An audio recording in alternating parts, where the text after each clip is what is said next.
Even the best audit fails if it doesn't resonate with decision makers. Always tailor your output from the very start for the audits.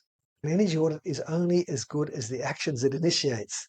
An energy audit is not good if it's incredibly accurate and everything is perfect. There's a lot of savings measures identified, but it doesn't get implemented. None of the energy efficiency measures put forward are implemented.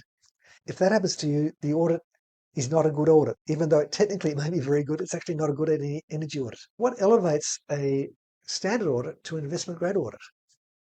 So here's just your 3-point simple checklist. Firstly, and incredibly important, build a crystal clear scope for the audit. Work with the client, the energy user, to get clarity about exactly what they want to achieve, what financing they have for implementation of the audit.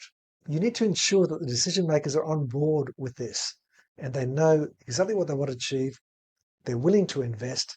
They're clear about their expectations about how much they're willing to invest and their time frame. And they're also very clear about why they want the audit done. The second part is to do the actual energy audit, but to make sure it's investment grade, substantiating any assumption. Will add effort and time to the work that you need to do. And it probably means that you're going to have to install additional metering or data logging or spend a lot more time analysing the data that's available. Part of this is thinking through the implementation of the proposed measures in detail so as to come up with a reasonably accurate estimate of the actual cost of the upgrades, which can be often higher than expected.